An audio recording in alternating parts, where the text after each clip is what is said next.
ఏ ప్రభుత్వాలకైనా విద్యా వైద్యం అనేది ప్రాథమిక ప్రాధాన్యాలు. ఆ తర్వాత గూడు. నిలువ నీడలేని నిరుపేదలకి ఇల్లు కట్టించాల్సిన బాధ్యత ఏలుతున్న ప్రభుత్వాలపై, ఏలిన సర్కార్లపై ఉంది.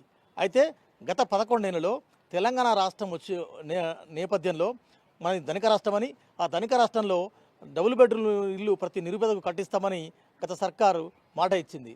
కానీ 11 ఏళ్ళు తిరిగి చూస్తే ఈ రాష్ట్రంలో డబుల్ బెడ్రూమ్ల ఇళ్ల సంఖ్య 1,00,000 దాటలేదు. ఇవాళ కొత్తగా కొలుదిరిన కాంగ్రెస్ సర్కారు తాము ఇందిరమ్మ ఇల్లు ఇస్తామని ఒక అనౌన్స్మెంట్ రాగానే దాదాపు 1,00,000 మంది పేద నిరాశ్రయులు ఇవాళ ఇళ్ల కోసం దరఖాస్తు చేసుకున్నారు. ఇవాళ ఈ సర్కార్ ముందు సంక్రాంతికి కొత్తగా ఇందిరమ్మ ఇల్లు ఇస్తామని చెబుతున్న నేపథ్యంలో ఈ సర్కార్ ఇందిరమ్మ లబ్ధిదారులను ఎట్లా ఎంపిక చేస్తుంది, ఈ సర్కార్ ముందున్న లక్ష్యాలేంటి, గతంలో ఉన్న డబుల్ బెడ్రూమ్ ఇళ్ళ కళ ఎందుకు సాకారం కాలేదు, ఆ డబుల్ బెడ్రూమ్లో ఇల్లు గతంలో ఎట్లా ఉన్నాయి, ఇప్పుడు ఇందిరమ్మ ఇల్లు ఎట్లా ఉండబోతున్నది, ఈ గ్రౌండ్ రిపోర్ట్లో తెలుసుకుందాం.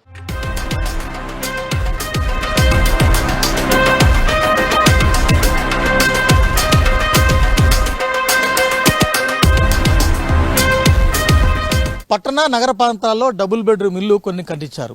కానీ గ్రామీణ ప్రాంతాల్లో ఆ డబుల్ బెడ్రూమ్ల ఇళ్ల సంఖ్య చాలా తక్కువ. దాదాపు 90 నుంచి 93% పల్లెల్లో డబుల్ బెడ్రూమ్లు ఇల్లంటే కూడా తెలియదు. అయితే అక్కడక్కడ మండల హెడ్క్వార్టర్లో కట్టించిన ఇండ్లు దాదాపు కొన్ని ఏళ్ల తరబడి ఇలానే పడా ఉంటున్నాయి, చాలా ఖాళీగా ఉంటున్నాయి. చుట్టుపక్కల మొత్తం అంతా కూడా చెత్త చెదారం అంతా కూడా పేరుకుపోయిన దృశ్యాలు మనం చూస్తున్నాం. ఒక చేగుంట మండల హెడ్క్వార్టర్లో ఇళ్ల నిర్మాణం పూర్తయి దాదాపు 5-6 సంవత్సరాలు అవుతుంది. 5-6 సంవత్సరాలు అయినప్పటికీ కూడా ఒక్క ఇల్లు కూడా ఇక్కడ వీళ్ళకి డిస్ట్రిబ్యూట్ చేయలేని పరిస్థితి. అనేక మంది పేదలు ఇక్కడికి వచ్చి తమకు ఇల్లు పంపిణీ చేయాలని నెత్తినోరు మొత్తుకున్నా కూడా పంపిణీ చేయలేని పరిస్థితి. రైట్, సర్కార్ మారింది, ప్రభుత్వం మారింది. ఇప్పటికైనా వీరికి తమకు ఇల్లు వస్తాయనే ఆశతో అనేక మంది లబ్ధిదారులు ఆ డబుల్ బెడ్రూమ్ల ఇళ్ల చుట్టే వారంతా తిరుగుతున్నారు. అసలు వారి మూడు ఎట్లా ఉంది? కొత్తగా సర్కారు కొలుతున్న నేపథ్యంలో ఇందిరమ్మ ఇళ్ల కోసం మళ్ళీ దరఖాస్తు చేసుకున్నారా, లేకుంటే ఈ ఇల్లే ఇస్తారా? ఒకసారి వారిని అడిగి తెలుస్తుంది. చెప్పండమ్మా, మీరు ఎప్పటి నుంచి ఉంటున్నారు? మీకు ఇల్లు ఇస్తామన్నారు, ఇల్లు ఇచ్చిందా లేదా? ఇల్లు అన్ని రెడీ అయ్యి 5-6 ఏళ్ళు అవుతుంది, మరి ఎందుకు మీకు ఇయ్యలేదు? మీరు ఎందుకు ఇంకా బయట ఉంటున్నారు? అదే మాకు చెప్పడానికి ఇదైతే లేదు సార్. మాకు ఎందుకంటే మస్తు కష్టం అవుతుంది. మాకు ఇండ్లు ఇస్తామంటారు, చేస్తామంటారు. మాకు ఇప్పటి వరకు ఇండ్లు వస్తలేవు, ఏమొస్తలేవు. మా పరిస్థితి చూస్తే మా భర్త చనిపోయి ఇప్పుడు 5 ఏళ్ళ దగ్గరకు వస్తుంది. ఇప్పటి వరకు ఒకరు ఇల్లు ఇస్తామంటారు, మాకు ఇల్లు కట్టుకోలేక, ఇల్లు కిరాయి కట్టుకోలేక ఎంతో ఇబ్బందులు పడిపోతున్నాం, చేస్తున్నాము, ఎంతో బాధపడుతున్నాము. మా కొడుకులు చేతికొచ్చిన కష్టం లేదు మాకు. మా పిల్లలు అయితే చేతికొస్తలేరు. వాళ్ళ పనిలో వాళ్ళు కూడా చక్కగా చేస్తలేరు. మాకు కష్టం అయిపోతుంది. ఒక ఆడపిల్లని చేయలేకపోతున్నాం, కష్టం కూడా చేయలేకపోతున్నాం. మాకు ఇల్లు కూడా జాగలేక ఎంతో బాధపడుతున్నాం. మీకు ఇల్లు లేదు, జాగలేదు, పాపం భర్త చనిపోయాడు అన్ని చెప్తున్నారు. కానీ మీకు ఇల్లు కట్టి దాదాపు 5-6 ఏళ్ళు అయింది కదా, ఎందుకు మీకు హ్యాండ్ ఓవర్ చేయలేదు? ఎందుకు ఇవ్వలేదు? ఇస్తలేరు వాళ్ళు, ఎందుకు ఇస్తలేరో మాకు అర్థమైతే. చుట్టుపక్కల వంచిరు, జాగలు ఇల్లు వంచిరు, కానీ మాకు ఇంతవరకు వస్తలేదు. దాని గురించి మా చెవంట వరకు అయితే మా మండలం కూడా పట్టించుకోవట్లేరు. మాకు ఎవరు కూడా పట్టించుకోవట్లేరు. మా సర్పంచులు కూడా మాకు ఉండరు, కానీ సర్పంచులు కూడా పట్టించుకోక మీ సేవలో దరఖాస్తు చేసినట్టున్నారు. మరి మీకు కూడా ఎందుకు హ్యాండ్ ఓవర్ చేయలేదు? అదే మా ఆయన అయితే హ్యాండిక్యాప్ ఉందని సార్, 2 కాళ్ళు లేవు. ఇల్లుకి తిరుగుతా ఉన్నారు. 3.5 కిరాయి ఉంది, ఇల్లు కిరాయి ఉంది. కట్టుడు అయితే లేవు. మాకు 3 పిల్లలు ఉన్నారు. ఇక కష్టం చేసి రేవంత్ రెడ్డి సార్కి దండం పెడతాం సార్, ఈ మనిది వచ్చి ఉన్నాం వర్షాకాలంలో, మాకు ఇల్లు సౌలత్ లేదనేసి. అయినా కానీ ఎల్లగొట్టిర్రు సార్ వాళ్ళు వచ్చి. మేము సార్ గ్రామ పంచాయతీ వాళ్ళందరూ వచ్చి ఉండనిసలేరు, అదే చేస్తుర్రు. మాకేమో ఇల్లు కిరాయి 3,000-4,000 కట్టలేక పోతున్నాం. పిల్లలు చిన్నగా ఉన్నారు, మేము ఇక్కడ వచ్చి ఉంటేనేమో ఎల్లగొడుతున్నారు. ప్రభుత్వం మారిందమ్మా, మళ్ళీ ఇప్పుడు ఇళ్ళ కోసం అలా దరఖాస్తు చేస్తారా, లేకుంటే ఇవే ఇవ్వమంటారా? ఏమంటారు మీరు? ఇవే ఇవ్వాలని కోరుకుంటున్నాం సార్, ఇంకేం లేదు సార్. ఇవి ఇస్తే మాకు అవే సంతోషం సార్. ఇవే ఇవ్వాలని చూస్తున్నాం సార్. మేము కూడా ఇవ్వమంటున్నాం సార్. ఇవే దయచేసి ఇవ్వాలని కోరుతున్నాం సార్. మేము గవర్నమెంట్ పరంగా మేము ఇవ్వమంటూ కోరుతున్నాము. ఏవి ఇచ్చినా సరే మేము ఉంటాం ప్రశాంతంగా. మా పవర్ ఇస్తుదాలు, వాటర్ ఇస్తుదాలు వచ్చి ఉండగలుగుతాం. మాకు శక్తి ఉంది. అందరం గరీబుల, మేము గరీబ్ పరిస్థితి మొత్తం అందరిది చేసుకుంటూనే బతుకుతాము. లేకపోతే మేము కొనే పరిస్థితి, కట్టుకునే పరిస్థితి లేదు మాకు. ఇవి ఇస్తారన్న సంతోషం. ఇప్పుడు కొత్త ప్రభుత్వం అన్న ఇవ్వాలని కోరుతున్నాం గంతే సార్. నేను హ్యాండిక్యాప్ సార్. ఈ 10 ఇక్కడ నుంచి కాలేజీతో ఎంత కష్టపడాలి సార్. ఇదే వచ్చిన పెంచిన డబ్బులతోనే ఇల్లు గడుస్తుంది మాది. ఎక్కడ అక్కడ ఉంటే అక్కడ ఉంటే అక్కడ కాల్ చేయమంటారు. ఈ విసాన్ని దరఖాస్తులు పెట్టాము, పేర్లు వచ్చినాయి, పిలిపించి ఇక్కడ ఉన్నాక మళ్ళీ ఇల్లు కొట్టేసి మాకు ఇస్తలేరు వీళ్ళు. ఎప్పుడు అడిగినా వస్తుంది. వస్తుంది ఇస్తాం అంటున్నారు కానీ ఇస్తలేరు. ఇల్లు మీరు అప్పుడు డబ్బులు పెట్టడం అప్లై చేసుకున్నావు కదా, అవును సార్. మరి మరి ఇప్పుడు ఇంద్రం ఇల్లు అంటున్నారు, మీకు అది ఆ ఇల్లు కావన్నా ఈ ఇల్లు కావన్నా మరి ఏమంటారు ఇప్పుడు గవర్నమెంట్కి ఏం చెప్తారు? ఇదే కావాలి సార్. అది కిరాయి కూడా వెళ్తుంది సార్. మేము ఎట్లా బతకాలి, పరిస్థితి చూస్తే ఇట్లా ఉన్నది. అది కిరాయిలు చూస్తే బాగున్నాయి, 4,000 కిరాయి ఉన్నది. ఎట్లా 5-6 ఏళ్ళు కట్టి ఎందుకు హ్యాండ్ ఓవర్ చేయలేదు ప్రభుత్వం? ఎందుకు హ్యాండ్ ఓవర్ చేయలేదు? మీకు ఎందుకు ఇవ్వలేదు? మీరు ఎందుకు తీసుకోలేదు? కొత్తప్పుడు ఇస్తా అని చెప్పారు, ఇస్తామని చెప్తారు కానీ ఎవరు ఇస్తలేరు. మా ఆయన అయితే మస్తు కష్టం అవుతుంది నాకైతే. మేము వచ్చి ఉంటాం ఈడ, ఖాళీ చేపియొద్దు నాకు అంతే. కరెంట్ బిల్, కరెంట్ నీళ్ళు కావాలి మాకు. మా పరిస్థితి ఇది ఉందండి సార్. మా పిల్లలు 3 పిల్లలు ఎట్లా బతకాలి సార్? 10 సంవత్సరం నుంచి తిరుగుతున్నాం, 9-8 సంవత్సరం అవుతుంది తిరిగి. మాకైతే లేవు సార్. ఇప్పుడు వచ్చి ఉంటాం మేము, ఖాళీ చేపియొద్దు మాకు.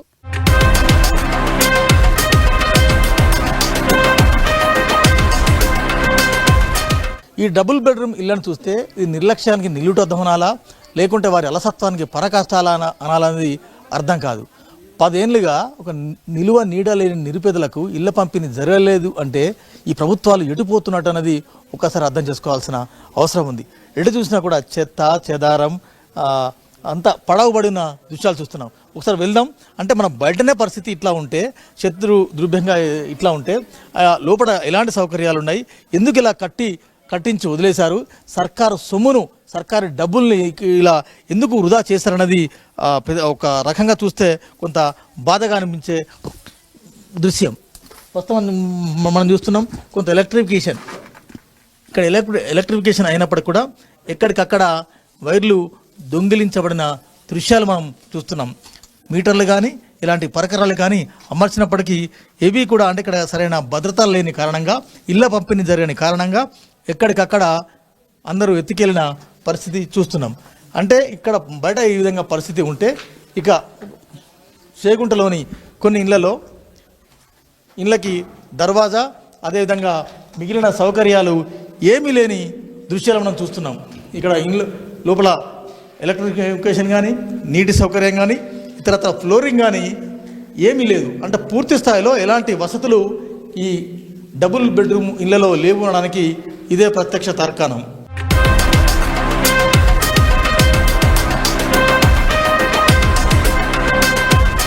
ఉద్యమాలు చేసి తెలంగాణ తెచ్చుకున్న తర్వాత మనది ధనిక రాష్ట్రమని చాలా సంబరపడ్డాం.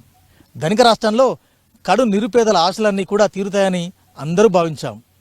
సరే, అప్పుల మాట కాస్త పక్కన పెడితే ఇలాంటి దృశ్యాలు, గుడిసెల దృశ్యాలు, రేకులతో నిలువ నీడలేక తలదాచుకుంటున్న దృశ్యాలు ప్రతి పల్లెల్లో మనకు ఈ రోజుల్లో కూడా తెలంగాణ పల్లెల్లో దర్శనం ఇస్తుండడం చాలా బాధాకరం, చాలా విచారకరం. చెప్పమ్మా, నీ వయసు ఎంతమ్మా? మరి ఇల్లు ఎందుకు గిన్ని రోజులు అవుతుందమ్మా? అందరికి మంచి ఇల్లు ఉంటాయి, నీకు ఇల్లు ఎందుకు లేదు? ఏంది గుడిసె ఏంది, ఈ రేకులు ఏంది? పెద్ద మనిషి బాగాలి రాదు అన్నాడు. మరి ఇందో ఎందుకు రా, నీకు ఇల్లు ఎందుకు రాలే?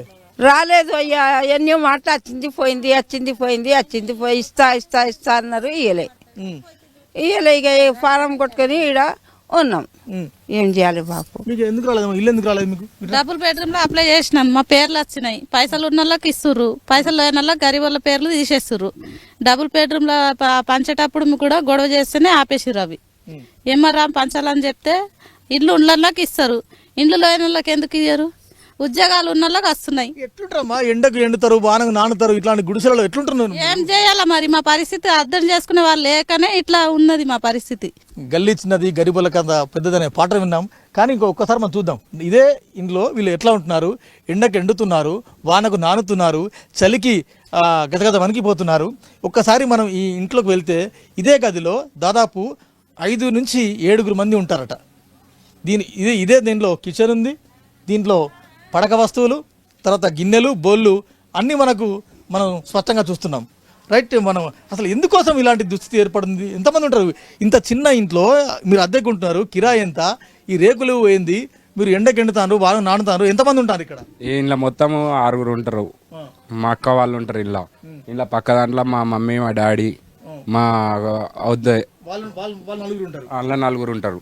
అవతల దాంట్లో నేను, మా వైఫ్, 3 పిల్లలు. 6, 4, 10, 14, 15 మంది ఉంటారు మొత్తం. మన ఓట్లు 16 ఓట్లు మొత్తం. మీరు 16 రోట్లు అని మీరు లెక్క కడతారు, కానీ మాకు 16 ఇట్లకి ఒక 3 ఇల్లు రావాలి, 4 ఇల్లు రావాలి అడగాలి కదా. అందరిని అడిగినా మేము వాళ్ళ దగ్గర పైసా ఆశించలే. ఎవరు వచ్చినా మాకు ఇల్లు కావాలని ఆశించినాం మేము. ఎవ్వరు మాకు ఇంతవరకు పట్టించుకోలేరు. పేర్లు వస్తే పేర్లు క్యాన్సిల్ చేసేసారు. మావి డబుల్ బెడ్రూమ్లలో ఫస్ట్ లిస్ట్లో పేర్లు వస్తే అవి క్యాన్సిల్ చేసి మళ్ళీ వేరే పేర్లు యూజ్ చేశారు. అది ఎంతవరకు న్యాయమో వాళ్ళకే తెలియాలి. అది చాలా మంది ప్రతి గ్రామంలో ప్రతి పల్లెల్లో ఊరి చివర ఇలాంటి పాకలు వేసుకొని ఉంటున్నారు. వీరందరికీ కూడా ఇందిరమ్మ ఇండ్లు ఇప్పించాల్సిన బాధ్యత, ఇవ్వాల్సిన గురుతర బాధ్యత ఈ తరం సర్కారుపై ఉంది.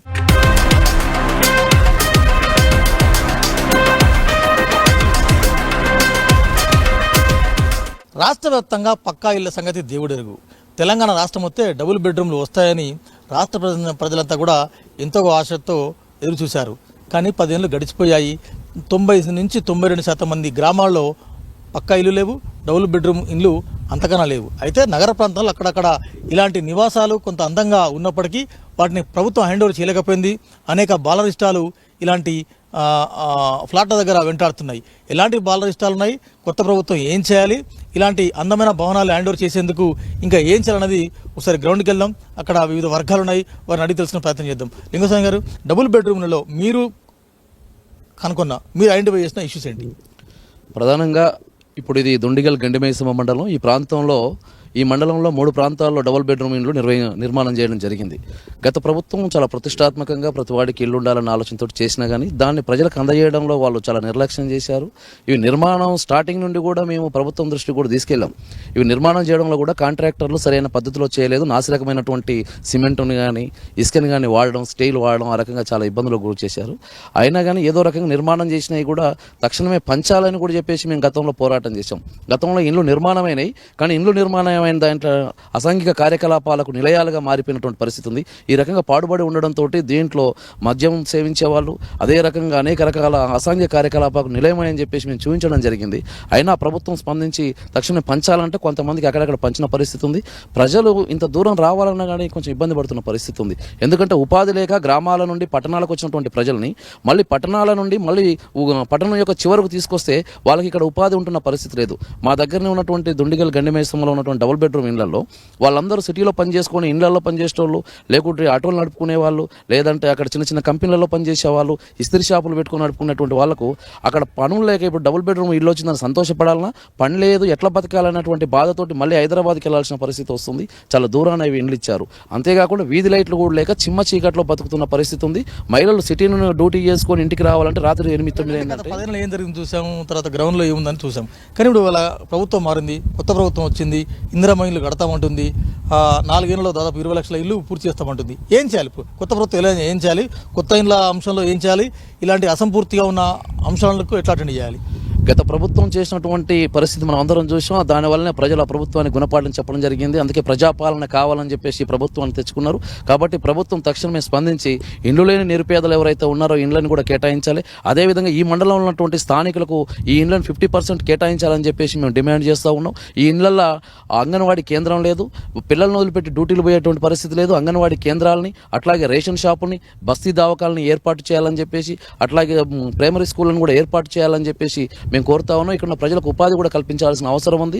ఖచ్చితంగా అవన్నీ కూడా ఇప్పుడు వచ్చినటువంటి రేవంత్ రెడ్డి ప్రభుత్వం తక్షణం పరిష్కారం చేస్తుందని మేము ఆశిస్తా ఉన్నాం. ఇలాంటి విశాలమైన భవనాలను ఇప్పటికైనా ప్రభుత్వం హ్యాండ్ ఓవర్ చేసుకొని ఇదే సముదాయంలో బడులు, గుడులు, అదేవిధంగా ఇతరత్ర సౌకర్యాలు ఏర్పాటు చేస్తే బాగుంటుందన్నది ఇక్కడ వర్గాల అభిప్రాయం. గత బీఆర్ఎస్ సర్కార్లో 10 ఏళ్లలో తాము డబుల్ బెడ్రూమ్ ఇళ్లను కట్టించి నిర్మించి ఇచ్చామని ఘనంగా చెప్పుకుంటున్న కొల్లూరు భవన నిర్మాణ సముదాయం ఇది. 145 ఎకరాల్లో 15,660 ఫ్లాట్లు అంటే ఇండ్లను, డబుల్ బెడ్రూమ్ ఇళ్లను ఇక్కడ నిర్మించారు. దాదాపు 1,354 కోట్లతో 15,660 ఇండ్లను నిర్మించారు. అయితే తీరా 10 ఏళ్ళు ముగిసేసరికి ఎన్నికల ముందు హడావుడిగా దీన్ని ప్రారంభించారు. కేవలం సగం మాత్రమే ఈ ఇండ్లను పంపిణీ చేశారు. ఆ పంపిణీ చేసిన ఇళ్లలో కూడా అరకొర సౌకర్యాలు, ఇంకా మౌలిక సదుపాయాలు అనేది ఇంకా వెంటాడుతున్నాయి. ఫ్లోరింగ్ కానీ, బయట డ్రైనేజ్ కానీ, మిగిలిన వ్యవస్థ అంతా కూడా అస్తవ్యస్తంగా ఉంది. అయితే ఇప్పటికైనా కొత్తగా కొలుదిరిన కాంగ్రెస్ సర్కార్, మా గృహ నిర్మాణ శాఖ రంగంలోకి దిగి మిగిలిన ఎవరైతే పంపిణీకి కాబడలేదో ఆ పంపిణీ చేయాల్సిన అవసరం ఉంది. అర్హులైన లబ్ధిదారులను ఎంపిక చేసి వీటన్నింటినీ కూడా పంపిణీ చేయాల్సిన అవసరం ఉంది. అంతేకాదు కొల్లూరు పరిసర ప్రాంతాలు, ఇటు సంగారెడ్డి హెడ్ క్వార్టర్ కాకుండా, ఇటు నగర ప్రాంతాలకు కాకుండా, ఇటు జిహెచ్ఎంసీ ప్రాంతాలకు కాకుండా, ఎటు కాకుండా కూడా ఉండడంతో మౌలిక సదుపాయాలతో పాటు రవాణా సౌకర్యాలు ఇక్కడ అనేకంగా ఉన్నాయని స్థానికులు చెప్తున్నారు. సో మొత్తానికైతే గత సర్కార్లో ఒక 1354 కోట్లు అతిపెద్ద భవన నిర్మాణ సముదాయం కాబట్టి, అవి డబ్బులు ప్రజల పైసలు కాబట్టి, సర్కారు పైసలు కాబట్టి, ఈ భవన నిర్మాణ సముదాయాన్ని ఎంత తొందరగా అందుబాటులో తెస్తే అంత బాగుంటుందనేది స్థానికుల కోరిక.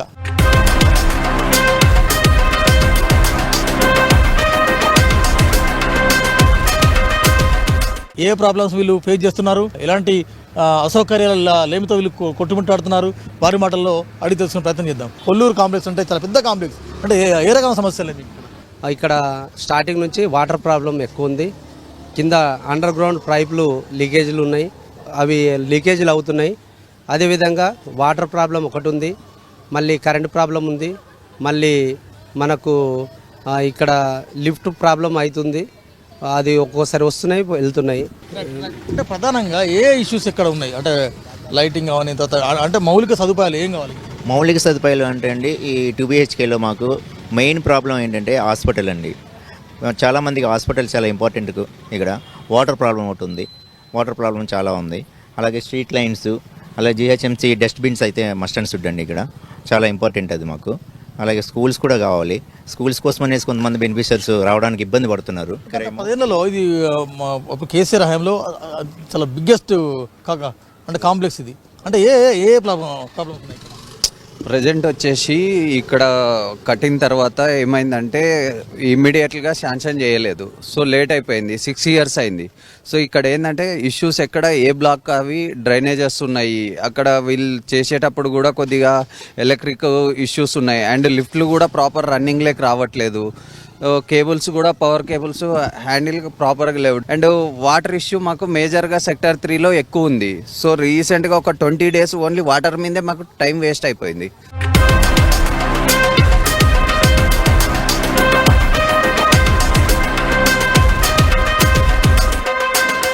గత 10 ఏళ్లలో తెలంగాణ రాష్ట్రం అంతా కూడా మెజార్టీ పల్లెల్లో డబుల్ బెడ్రూమ్ ఇండ్లు అనే పదాలకి అర్థాలే తెలియని సర్పంచులు ఉన్నారు, ప్రజాప్రతినిధులు ఉన్నారు. చాలా వరకు ఈ గ్రామాల్లో డబుల్ బెడ్రూమ్ ఇళ్ళ వాసన లేదు. నా మధ్య నర్సంపేట నియోజకవర్గంలోని దుగ్గొండి మండలం చిలపర్తి గ్రామంలో 5 ఏళ్ల పాటు సర్పంచ్గా పనిచేసిన కృష్ణ నాకు అందుబాటులో ఉన్నారు. ఒకసారి మాట్లాడదాం. కృష్ణ, అంటే ఓవరాల్గా మీ నియోజకవర్గం అంటే రాష్ట్ర వ్యాప్తంగా డబుల్ బెడ్రూమ్ ఇల్లు ఒక్క ఇల్లు కట్టిన నియోజకవర్గం నర్సంపేట. సార్, మీరు ఒక 5 ఏళ్ళు సర్పంచ్గా ఉన్నారు, ఎందుకు పల్లెలకి డబుల్ బెడ్రూమ్ ఇల్లు రాలేదంటే ఏం చెప్తారు మీరు? మా నర్సంపేట కాన్స్టిట్యూషన్లో మా దుగ్గొండి మండలం చిలపర్తి సర్పంచ్గా మేము కొనసాగడం జరిగింది. 5 ఏళ్ల పరిపాలన కూడా ఒక డబుల్ బెడ్రూమ్ కూడా మాకు రాలేదు. ప్రజలకు కూడా ఎలాంటి ఇల్లు ఇచ్చే విధంగా ముందుకు పోలేకపోయినాం.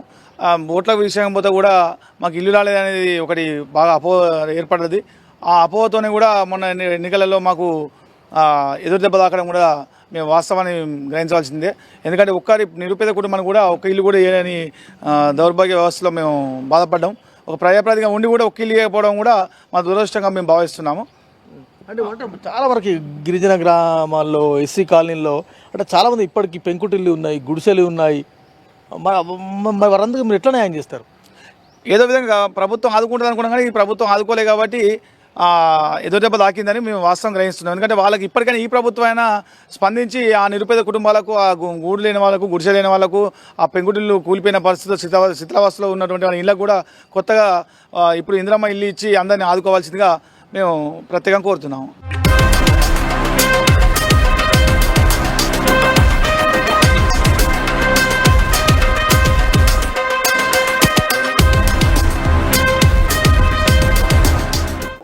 నాలుగున్నర కోట్ల జనాభా ఉన్న తెలంగాణ రాష్ట్రంలో ఇల్లు లేని వారి సంఖ్య 1 కోటి మందికి పైగా ఉందనేది చాలా ఓపెన్గా మనకు స్పష్టంగా తెలుస్తోంది.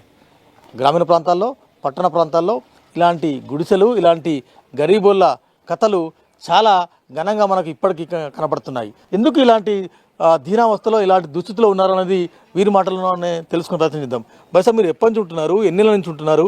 ఇలాంటి గుడిసెలు అసలు చూడడానికే ఒక రకంగా ఉన్నాయి, ఎట్లా ఉండగలుగుతున్నారు మీరు? మేము ఇక్కడ ఉన్నట్టు దాదాపు 30 సంవత్సరాలు అవుతుంది సార్. మేము ఇది ఇప్పుడు మీరు చూస్తున్న గుడిసెలు ఏవైతున్నాయో ఇవి కొంచెం పెద్ద ఉన్నాయి. రీసెంట్గా మేము కొంచెం రేగులు వేసుకుని పెద్ద చేసుకున్నాం. ఇంతకుముందు మరి తడకలతో చిన్న ఉండేటివి. మేము ఇంట్లోకి వెళ్ళాలంటే మరి ఇట్లా వంగిపోయేటివి.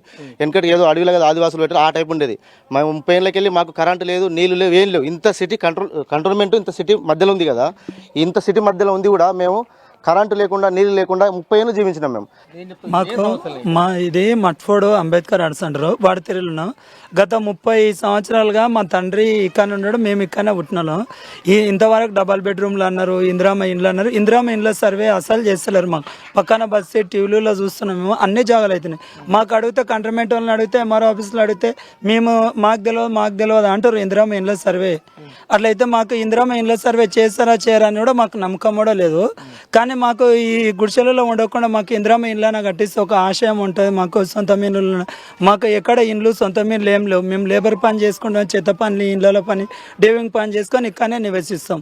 మాకు మంచినీళ్ళకి కానీ కరెంటు కానీ ఏంటికైనా కానీ మమ్మల్ని ఏ గవర్నమెంట్ ఉన్నా మస్తు తిప్పలు పెడుతుంది. ఏమని అంటేనేమో మీరు ఎక్కడి నుంటో వచ్చి బతుకుతారు, 30 ఏళ్ళ నుండి 40 ఏళ్ళ నుండి మీరు లోకల్ వాళ్ళు కాదని మంది బెదిరించుకోండి. ఎమ్మెల్యేలు ఎంపీలు అందరు ఎలక్షన్ ముంగడ వస్తారు, మాకు ఓట్లు వేయండి అంటారు, ఓట్లు వేయించుకుంటారు. మళ్ళీ ఒక్కరు మళ్ళీ ముఖం చూడరు, మళ్ళీ ఏమైనా పోతే చేస్తా అంటారు. ఇందిరామ ఇండ్లు అని మీలాంటి వాళ్ళు కేవలం ఓట్లు వేసే సాధనంగానే ఓట్ల పనిముట్లుగానే మారుతున్నారు.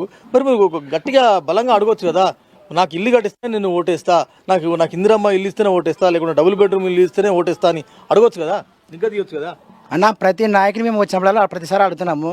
ప్రతి నాయకుడు ఎలక్షన్ టైంలో ప్రతి నాయకుడు మాకు హామీ ఇస్తున్నాడు, మీకు ఈసారి ఖచ్చితంగా మేము గెలిస్తే మీకు ఇల్లు పట్టాలు ఇస్తాము, మళ్ళీ డబుల్ బెడ్రూమ్ కట్టిస్తాము అంటున్నారు. కానీ ఇంతవరకు ఏ నాయకుడు మాకు ఏం పని చేయలేదు. కానీ ఇంతవరకు మేము ఇదే పరిస్థితిలో నివసిస్తూనే ఉన్నాము, ఇట్లే ఉన్నాము. ఇదే అప్పుడు 40 ఏళ్ళు 30 ఏళ్ళ పరిస్థితి, ఇప్పుడు కూడా అదే పరిస్థితి ఉందన్న.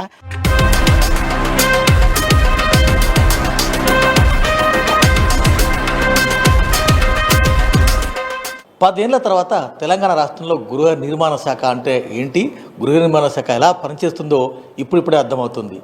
1979లో ఏర్పాటైన ఈ గృహ నిర్మాణ శాఖ ఉమ్మడి ఆంధ్రప్రదేశ్లో సమర్థవంతంగా పనిచేసింది. అప్పుడు ఉత్తమ్ కుమార్ రెడ్డి చివరి గృహ నిర్మాణ శాఖ మంత్రిగా కూడా పనిచేశారు. ఆ తర్వాత తెచ్చుకున్న తెలంగాణ రాష్ట్రంలో గృహ నిర్మాణ శాఖకు మంత్రిత్వ శాఖ లేదు, అధికారులు లేదు, బొత్తిగా ఆ శాఖను ఎత్తేశారు.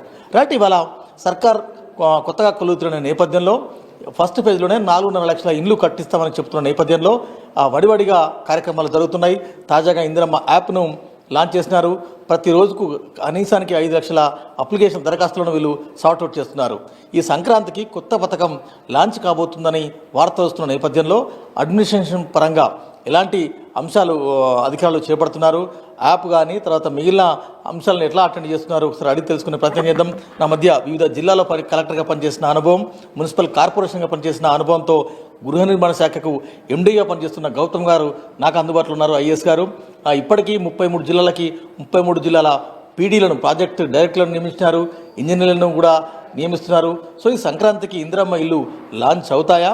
గతంతో పోలిస్తే గత 11 ఏళ్లతో 1,56,000 ఇండ్లతో పోలిస్తే ఈ సర్కారు ఈ ఏడాదిలోనే 4.5 లక్షల ఇళ్ల నిర్మాణం లక్ష్యం నెరవేరుతుందా?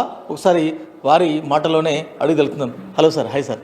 రైట్, మనం లాస్ట్ 10 years చూసినాం 2 BHK scheme. Compare to 2 BHK scheme ఈ గవర్నమెంట్ కొత్తగా ఇందిరమ్మ ఇల్లు అంటే గత తప్పిదాలు కాకుండా ఇందిరమ్మ ఇళ్లను కొత్త ధనంతో, కొత్త హంగులతో, తక్కువ ఖర్చుతో నిర్మిస్తామని చెప్తోంది. అంటే ప్రీవియస్ మీరు అనుభవాన్ని కొంత దృష్టిలో పెట్టుకుంటే ఇది 2 BHK ఈ ఇందిరమ్మ ఇళ్ల నిర్మాణం అనేది ఈ ప్రభుత్వానికి కొంత కత్తి మీద సాగు. ఎందుకంటే మీరు అప్లికేషన్ సార్ట్అవుట్ చేయాలి, తర్వాత కాస్ట్ ఎక్కువ కాకుండా చేయాలి. మోర్ ఓవర్ టార్గెట్ కూడా చాలా పెద్ద target, 1 yearలో 4.5 lakh. Is it possible? So definitely మీరు చెప్పినట్టు ఇప్పుడు లాస్ట్ 10 yearsలో మొత్తం 2.5 lakh హౌసెస్ శాంక్షన్ అయినాయి, 1.5 lakh హౌసెస్ కంప్లీట్ అయినాయి. దాంతో పోలిస్తే ఈ ఒక్క సంవత్సరంలోనే 4.5 lakh టార్గెట్ అనేది it's an ambitious target. Puri గుడిసెలు ఉన్నవారు, అదేవిధంగా SC, ST, BC మైనార్టీ మీరు ఆ లెక్క తీస్తున్నారు. ఎవ్రీడే మీరు అప్లికేషన్లు అన్నీ per day 5.5 lakh everyday sort out చేస్తున్నారు. అంటే పూరి గుడిసెలు, తర్వాత RCC రూఫ్ ఉన్నవాళ్ళు, రేకులు ఉన్నవాళ్ళు, ఈ లెక్కలు వస్తున్నాయి సార్? ఈ లెక్కలు ఇప్పుడు మనం మొబైల్ యాప్ ద్వారా చేస్తున్నాం కాబట్టి ఎవ్రీ డే కూడా కాదు, ఎవ్రీ క్షణం కూడా మనకు లెక్కలు అనేది అప్డేట్ అవుతూ ఉన్నాయి. గంటకి ఆల్మోస్ట్ మనకు 40,000 to 50,000 అప్లికేషన్స్ వెరిఫై అయ్యి మనకు డేటాబేస్లో వస్తూ ఉన్నాయి. సో దాంట్లో ఎంతమంది ఎస్సీ ఎస్టీస్ ఉన్నారు, ఎంతమంది గుడిసెల్లో ఉన్న వాళ్ళు ఉన్నారు, రేకుల్లో ఉన్న వాళ్ళు ఉన్నారు, జిఐ షీట్లో, అట్లనే అస్బెస్టాస్లో ఉన్నవాళ్ళు, టైల్డ్ ఇల్లులో పెంకుటిల్లో ఉన్నవాళ్ళు, ఇలాంటి డేటా అంతా కూడా మనకు వస్తుంది. కిరాయిదారులు ఎంతమంది, ఓన్ హౌస్ ఉన్న వాళ్ళు ఎంతమంది, హౌస్ సైట్ ఉన్న వాళ్ళు ఎంతమంది, లేని వాళ్ళు ఎంతమంది, ఇలాంటి డేటా మనకు విలేజ్ వారీగా, జిల్లా వారీగా, మండలం వారీగా, విలేజ్ వారీగా, మున్సిపాలిటీ వారీగా, వార్డు వారీగా కూడా మన దగ్గర డేటా అనేది ఉంది. గత సర్కారు ఓడిపోవడానికి కారణం 2 BHK స్కీమ్ ఫెయిల్యూర్ కావడం అదొక కారణం చెప్తున్నారు. సో ఈ సర్కార్ కొంత సీరియస్గా తీసుకుంది ఇందిరమ్మ ఇళ్ళని. ఎట్లా అంటే ఆఫీసర్స్ కూడా బాగా ఛాలెంజ్ కదా, ఎట్లా అటెండ్ చేస్తారు? అంటే మీరు చెప్పినట్టు there is a huge demand. అంటే ఇల్లు కావాలనే వాళ్ళు లక్షల సంఖ్యలో ఉన్నారు. దాంట్లో ఇప్పుడు మనం వచ్చిన డేటా చూసుకుంటే గుడిసెలు ఉన్న వాళ్ళే చాలామంది ఉన్నారు.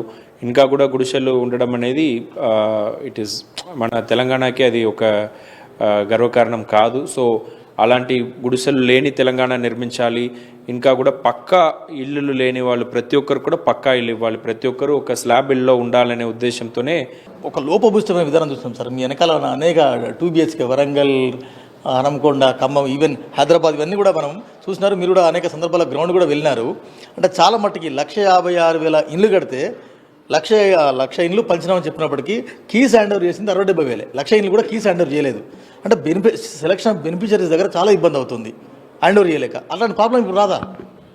అంటే మనకు ఇప్పుడు ఇందిరమ్మ స్కీమ్లో ఏంటంటే బెనిఫిషియరీ లెడ్ కన్స్ట్రక్షన్. అంటే మనం కట్టినాక బెనిఫిషరీని ఎత్తకడం కాదు, డిమాండ్ ఉన్న దగ్గర బెనిఫిషరీస్ ఉన్న దగ్గరనే కట్టడం జరుగుతుంది.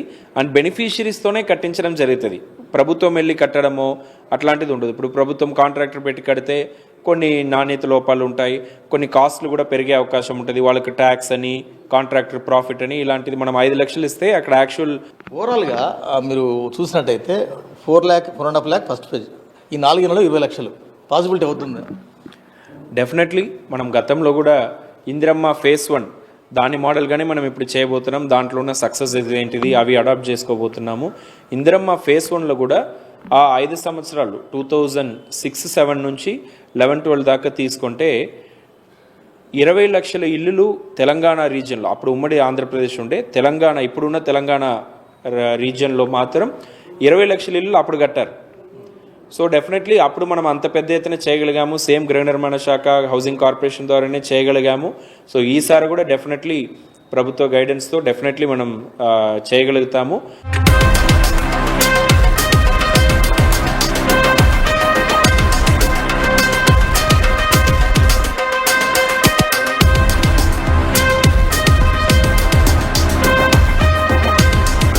పాలకులు మారినా ప్రభుత్వాలు మారుతున్న కొద్దీ ఇలాంటి ప్రజల స్థితిగతులు మారాల్సిన అవసరం ఉంది, మార్చాల్సిన అవసరం ఎంతైనా ఉంది. తాజాగా కొలువుదీరిన కొత్త సర్కార్ ఇందిరమ్మ ఇళ్లను ఇస్తామని చెబుతున్న నేపథ్యంలో ఇల్లు లేని ప్రతి ఒక్కరికి ఇందిరమ్మ ఇళ్లను ఇవ్వాల్సిన అవసరం ఉందని ఇక్కడ స్థానిక పరిస్థితులు మనకు స్పష్టంగా చెబుతున్నాయి. గతంలో డబుల్ బెడ్రూమ్ అంటే ఏంటో కూడా తెలియని పల్లెలు, డబుల్ బెడ్రూమ్ వాసన తెలియని గ్రామాలకి ఇవాళ ఇందిరమ్మ ఇల్లు వెళ్లాల్సిన అవసరం ఉంది. దాదాపు 1 కోటి మంది దరఖాస్తు చేస్తున్న నేపథ్యంలో వారిలో అర్హులైన వారు ఎంతమంది, అనర్హులు ఎంతమంది ఫిల్టర్ చేసి త్వరితగతిన ఇందిరమ్మ ఇళ్ల కలను సాకారం చేయాల్సిన అవసరం ఎంతైనా ఉంది. కెమెరా పర్సన్ సంజయ్, మహేష్తో వెంకట్, V6 హైదరాబాద్.